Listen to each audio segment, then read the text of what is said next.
Good morning, YouTube. Well, that last video I posted was pretty interesting. A lot of comments, a lot of stuff going on about that video, more than I expected. I didn't even think a lot of people still watch my channel because I don't post that much anymore, but apparently you guys are watching and you do want more content, so I'm going to bring you more content. I'm not going to go over that video too much on these things, but there are a couple comments that were kind of funny to me that just had me kind of laugh out loud, shake my head. I mean, there was a comment that was saying that I was butthurt because I'm not famous and I'm this and that anymore. You know what, guys? I don't do this for the fame. I do this for you guys. This is educational for me, from me to you. And that's why I do these videos. I don't make any money really on these videos. I make a little bit if they do well. I make like 20, 50 bucks here and there. Kind of helps with fuel for the race car, and maybe, and that's a big maybe. When I was doing YouTube full time, I was making like 250 bucks a month maybe, and that was when in my heyday, when I had the most views and I was posting videos all the time. But yeah, nowadays I'm lucky to get 50 bucks. So definitely not doing it for the money, not doing it for the fame. This is purely educational from me to you guys, and that's why I do it. It's a lot of time out of my life to do these videos. I'm here on my own time making these videos right now, and just in hopes that it helps you guys understand and learn. That's my goal. But yeah, not doing it for the fame has nothing to do with it. I found that comment pretty funny. The only other comment I'm going to acknowledge that had me literally laugh out loud was there was a comment that somebody made that said, God, I wish I should actually just put it up here, but I didn't want to call that person out specifically on the video. I don't want to deal with all that drama. But yeah, he said that I'm butthurt and that I'm not happy, working, where I work now because I don't have my own shop and my own gig anymore, and this and that, and just going on. And it made me really laugh out loud because I am happier than I've ever been, and I can't remember how long with my job situation. I love working here at PRE. I'm working for, a guy, my boss knows what he's doing, knows how to run a business. I'm really happy working here. That is not the case. Really had me laugh out loud. Working for myself, had its benefits here and there, but I can honestly tell you guys over the years, I don't miss it. I really don't. It's nice to be able to just show up to work, do my job, and not have to worry about the stress and everything on the back end of the business. Because a lot of people don't realize what it takes to run these businesses, especially over the long term. It really drains you mentally and physically. I don't miss that part of it at all. So regardless of that comment, I am happy. I love what I do. But anyways, let's get into this video. I'm gonna do a quick video today. This is gonna be specifically for the RA blocks.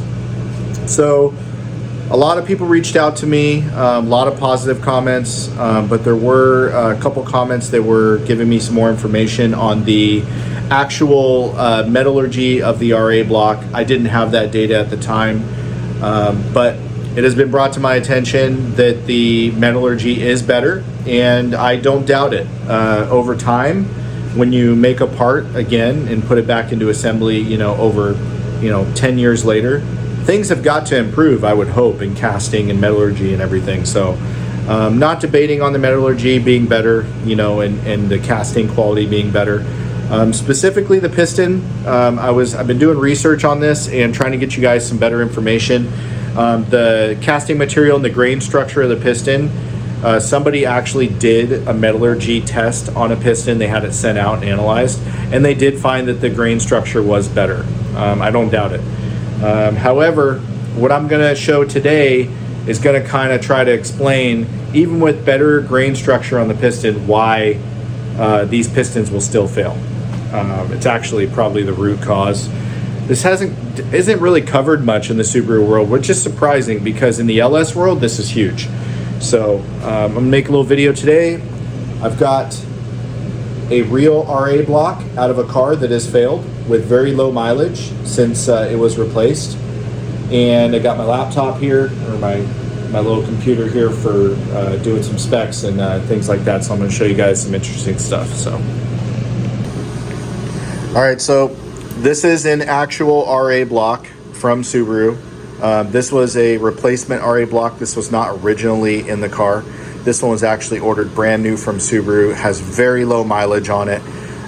It was on a flex fuel tune. It was pushing roughly 400 foot-pounds of torque to the wheels, which is quite a bit for a stock motor, more than I'm comfortable with. And well, it's on the bench for a reason. So I've got a rag here in this hole because this piston, actually the ring lands broke on this one. So same old thing we've been seeing on these blocks, the ring lands go. This engine started burning a lot of oil, heavy oil consumption all of a sudden, and loss of compression. When I did a compression test on this car, this hole was at 60 PSI, and that's the dreaded number 4, of course. So what gives? This is an RA block, right?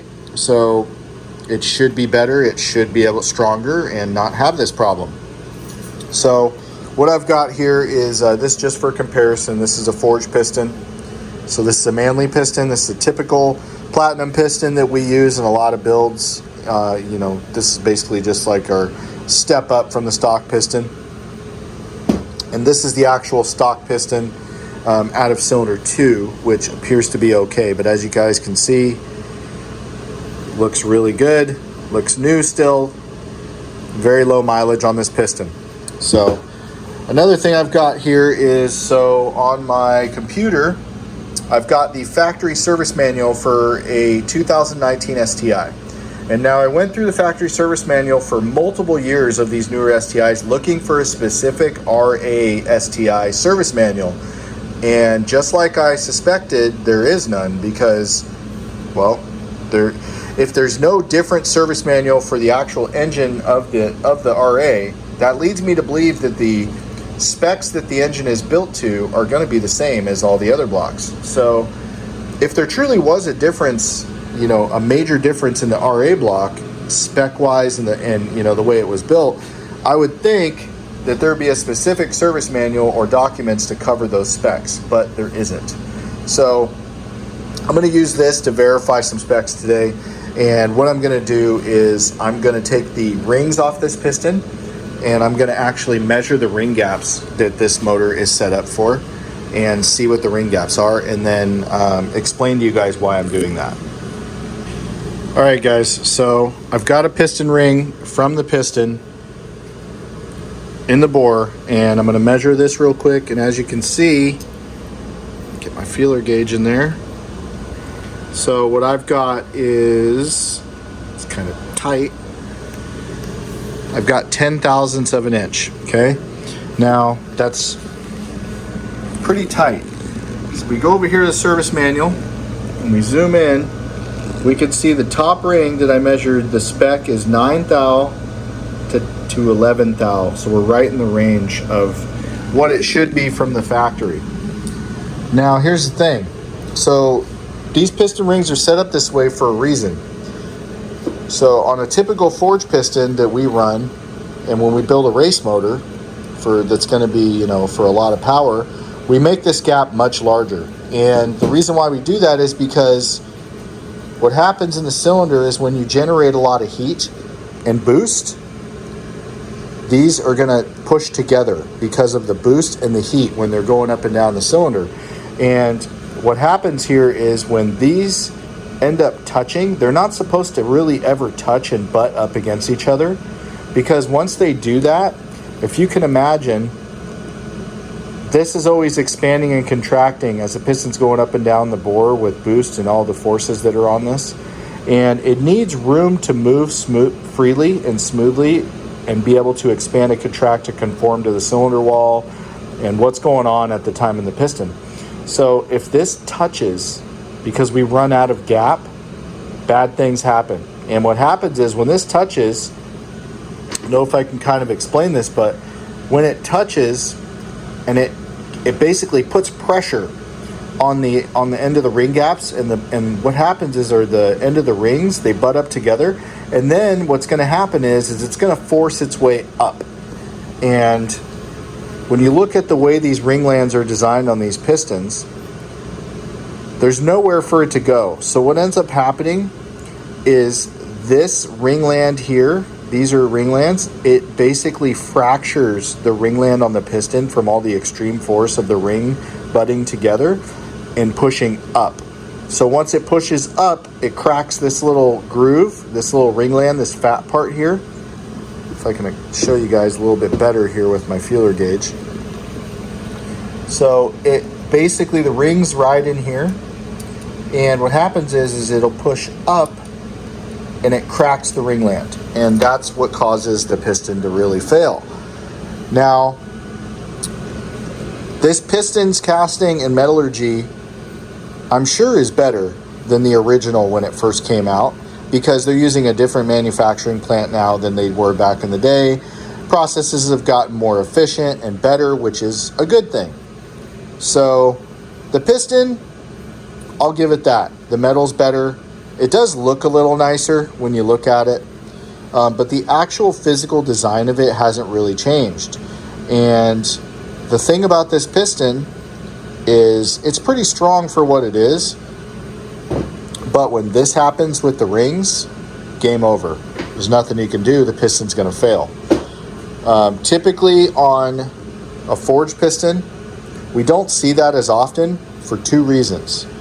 I mean, I've seen it before, but that was because an injector failed and it literally torched a hole in the piston before the ringland even gave up.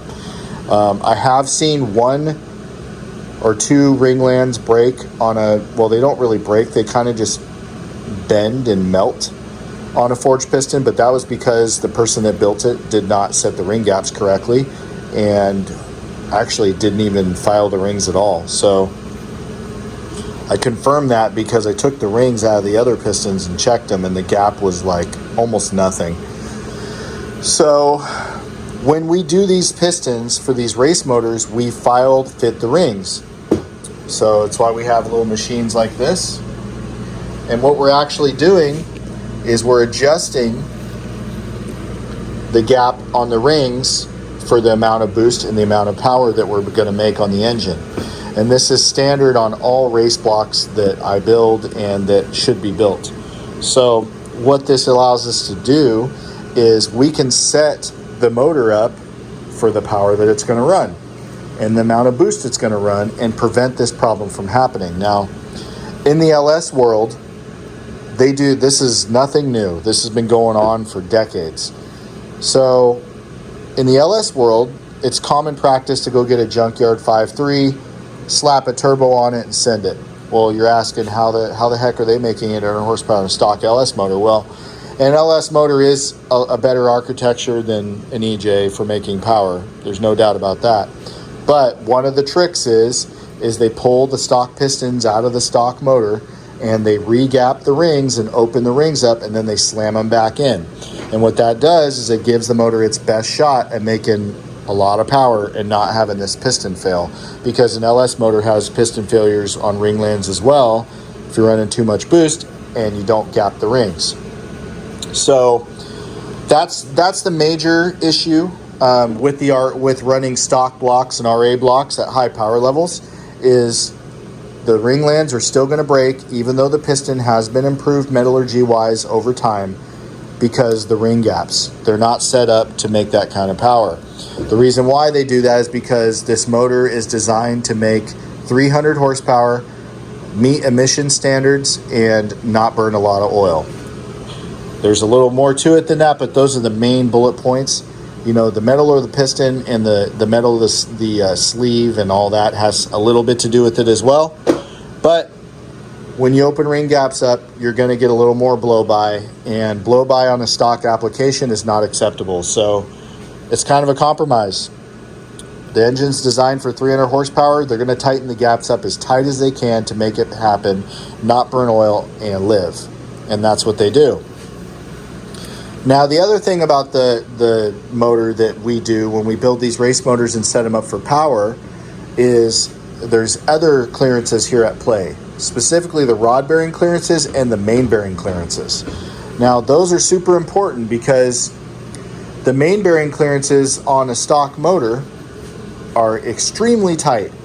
The rod bearing clearances are also very tight compared to a race motor that we run. Now, the main clearances between a race motor and a stock motor are not as wide as the rod bearing clearances are, because on the main bearing clearances, that'll dictate how much oil pressure the rod gets and the rest of the motor gets. So if you're too sloppy on the mains, you're going to lose oil pressure to the rods, and you're going to spin a bearing a lot easier when you put power on the motor. Now, on the flip side, if you get your main bearing clearances just right and have adequate oil pressure for the RPM and power you're running, and you open up the rods a little bit, that's a good thing.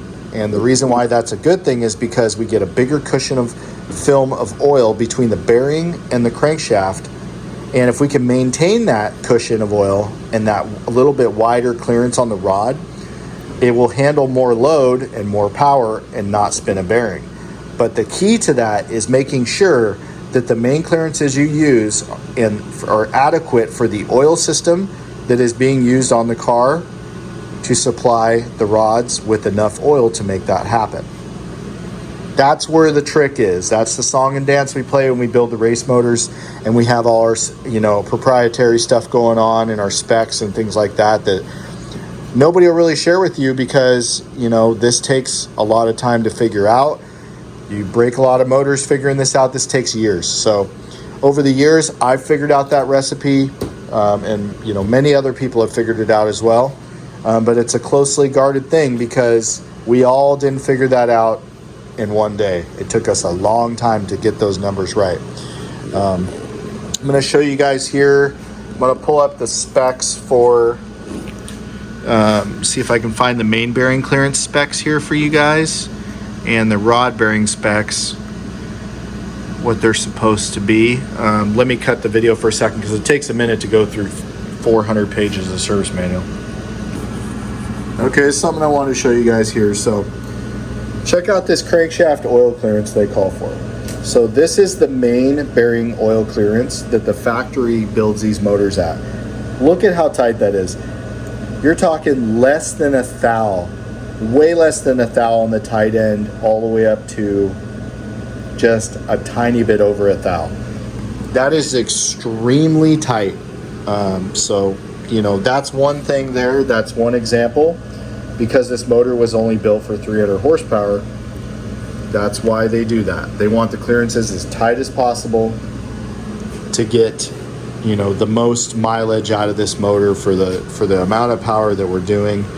I can tell you right now, I have never built my motors to this spec when I do a built motor, and I don't know a lot of people that do. Maybe some do out there, but I do not. So that's the main clearance. Let me find the rod clearance now. Okay, so this is the connecting rod oil clearance right here. Whew, look how tight that is. We go clear down, man, 0007. Wow. I can tell you guys right now, so this is a pretty wide range. Now, one other thing I want to mention here is this is a pretty wide range. So when you're getting these blocks, there's going to be a little bit of a lottery here. So this would explain why some people have better results than others, because with that wide of a range, I can tell you right now, if you get a block that's 0007 and that thing knocks or detonates even at 300 wheel or 400 wheel, that's going to spin a bearing very quickly. That is just way tight, like crazy tight. Now, if you got a block that was on the edge of the 18, it'd be a lot more resilient, it would make more power, and it'd last longer. So that would explain why some people are getting better results than others, because that range is very wide. And also with the main range, that is pretty wide too. So you can see now that when you're getting a block, you really don't know what you're getting, because the factory service manual clearly states there's a wide range of clearances that they call acceptable and just call it good. Well, when we're building race motors, we do not allow for that wide of a tolerance. We bring that way down to almost nothing. All of our motors we build, we shoot for dead on every time. And the reason why we do that is because we want consistency and reliability out of every one we do. We don't want some motors we build to do good at 800 and some motors to only do good at 600. Like, that's not acceptable for me as a builder.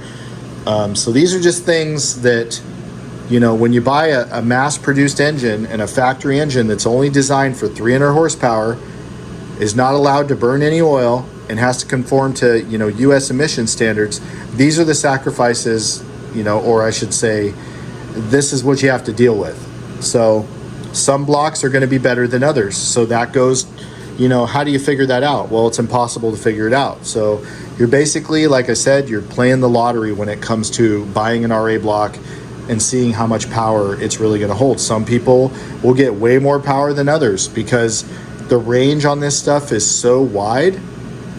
Some motors are better, some are not. So for that kind of stuff.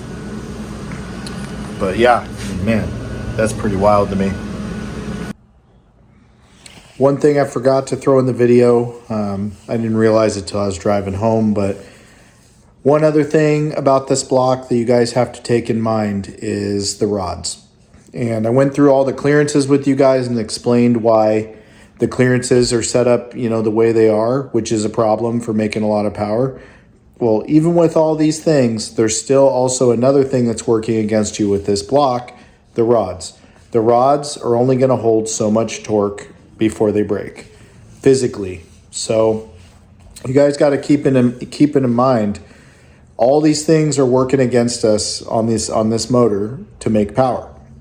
Now, this is where in my previous video, I talked about tuning and, you know, bigger turbo combinations that shift the power band to the right in order to make things live. What that's specifically doing is trying to keep the rod alive and keep the peak torque at low RPM out of the rod, because the rods are not physically strong enough to handle that.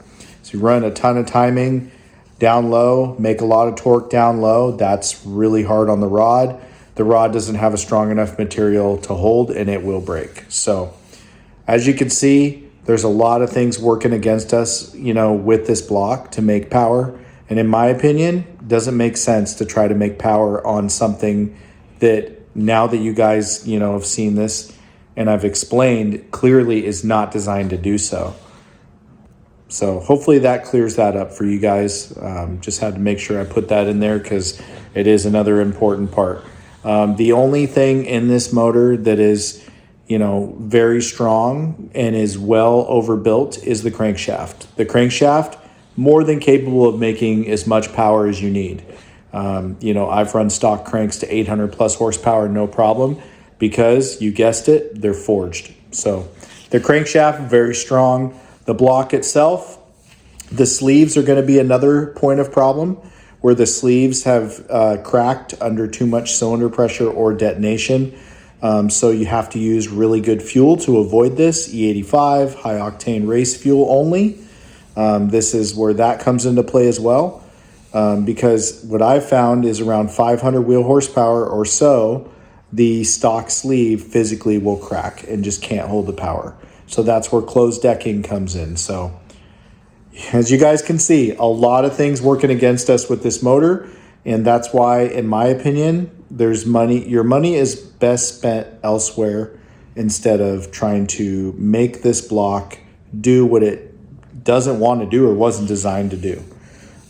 It's not going to work out in the long run, and you're going to be dumping money in blocks after blocks when you just need to do it right and just build something that's made to handle the power. So hopefully you guys find this video, you know, educational and helps you guys kind of understand where I'm coming from as a builder, and, you know, why, you know, I have such an issue with this stuff. You know, at the end of the day, it's your money. You can do whatever you want, but I just, you know, I know we can be better and do better. And, you know, This stuff is, you know, super critical to me. But yeah, that's all for today. Short and sweet. Hopefully you guys learned something. I definitely learned something. I knew the specs were really tight, but I haven't really looked at a service manual from 2019 until today on the engine block side. I was always looking at the older stuff, and I'll tell you, the older stuff was a little bit different, but not much. But to see that 0007, it's pretty wild to me. I can tell you right now, none of the motors I do are even close to that. So hopefully you guys liked it. That's it. See you later. All right, guys, here's a sneak peek of the new drag car that I've been putting together for us. Check her out. Got the motor in there. It's getting close.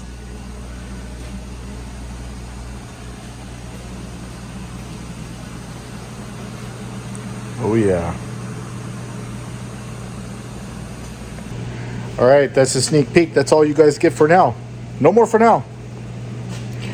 Getting ready to race this thing hopefully next weekend. We have the Test and Tune Chewy's event going on at Woodburn, so I've got a lot of work to do. I got to get this thing running, get the Haltech in it, get it tuned. Me and Eric are going to be staying late doing that. But the name for this car is going to be released in the next video. So in the next video, you'll also see it running. Most likely. Yeah, has to run. Anyways, see you guys later.